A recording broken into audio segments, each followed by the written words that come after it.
Air Canada may be about to freeze operations. Their pilots are threatening to go on strike if they don't start earning a lot more money. Meaning, by early next week, 670 flights a day could be canceled, affecting hundreds of thousands of people. We begin tonight with a travel nightmare in the making. Air Canada is on the brink of a major shutdown. We're losing bookings as we speak. I would be stuck in the U.S. Now, the question at hand isn't whether Air Canada pilots should be paid more, it's how much more they should be paid.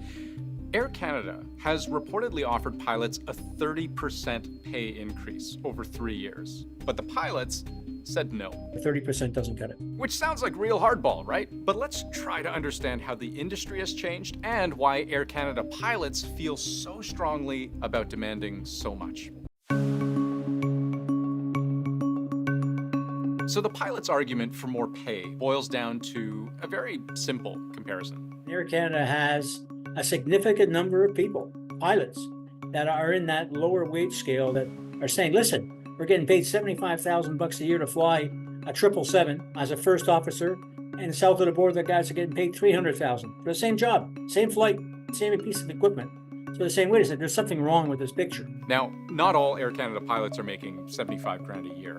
A recent job posting shows a captain of 12 years experience can make more than $300,000 a year.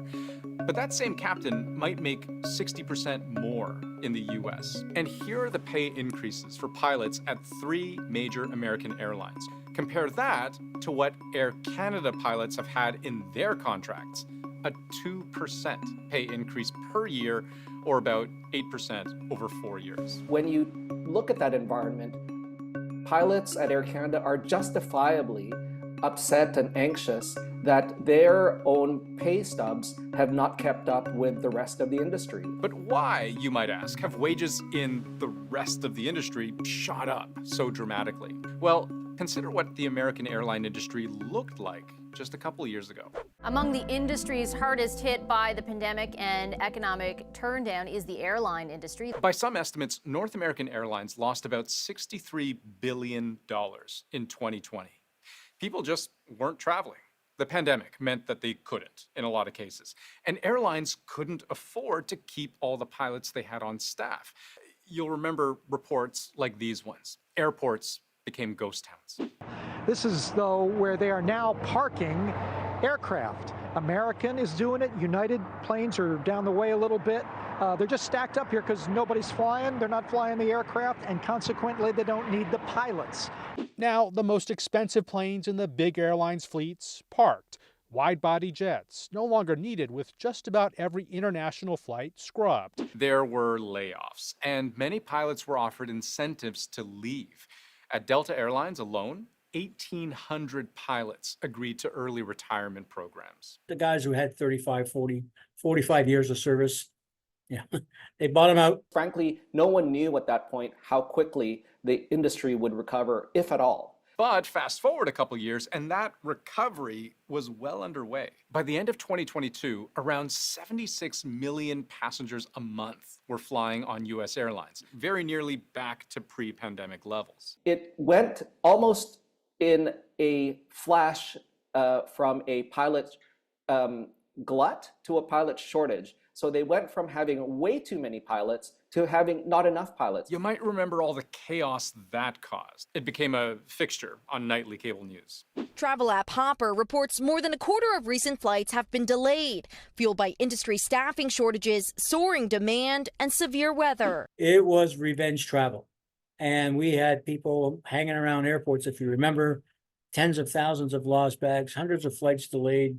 They had no staff to be able to do all these things. So the airlines, went a little nuts. The result of all of this? U.S. airlines were scrambling to refill those pilot positions that they cut to meet this demand. And all of a sudden, if you were a pilot, you had a lot of leverage. Timing is everything. And most of the U.S. pilot agreements were being negotiated at a time of this severe shortage. So when you've got that situation of a shortage, you end up with wage demands and pilots really valuing themselves in line with the market demands. There's a lot of responsibility riding on our shoulders when we get into the flight deck, and we want to get to the destinations safely and efficiently. We don't want to be in this position. We need Air Canada to negotiate a fair agreement with us. So if you're a pilot in Canada watching all of this unfold in the US, seeing your American counterparts doing the same routes, flying the same planes, making twice as much money, you might see two choices. One, you could leave. And many pilots are. In 2022, 3 times more Canadian pilots applied for American commercial licenses than the year before.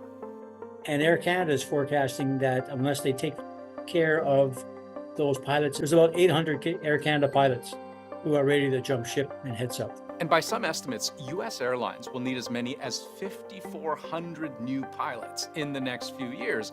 So there's opportunity. And that's a problem for Air Canada, especially considering there has been a shortage of pilots here as well. Last year, St. John, Calgary, Penticton, they all saw Air Canada routes slashed because of a lack of pilots. So Air Canada needs to negotiate, hence its offer of a 30% pay bump over 3 years. And Air Canada pilots know they have leverage. And frankly, the companies haven't disputed that. Hence their rejection of Air Canada's offer. So now things could get messy. It's quite worrisome because I'm here and how will I get back? Am I going to be stuck in Newfoundland until the 24th? I don't know. It's a little stressful. Air Canada's position has been pretty straightforward. An increase in pay brings an increase in ticket prices.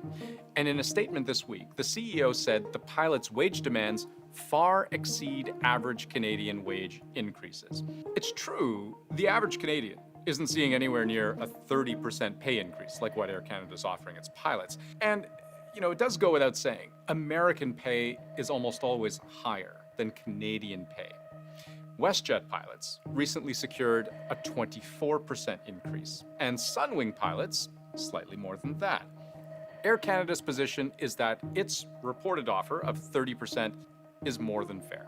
And the one thing I can most definitely guarantee at the end of this process is that Air Canada pilots will be the best paid commercial airline pilots in Canada. But the pilots union hit back, telling CBC Air Canada continues to post record profits and reward its executives handsomely while expecting pilots to accept below market compensation. And the union goes on to call out Air Canada's corporate greed. Air Canada has succeeded financially quite well as a corporation, and that they are able to invest in their pilot group. We know when we look at executive compensation since 2015, it's doubled. As early as this Sunday, the union could issue a 72-hour strike notice. That would start a 3-day wind-down plan that would eventually see more than 100,000 daily Air Canada passengers scrambling for other arrangements and taking to TikTok to vent.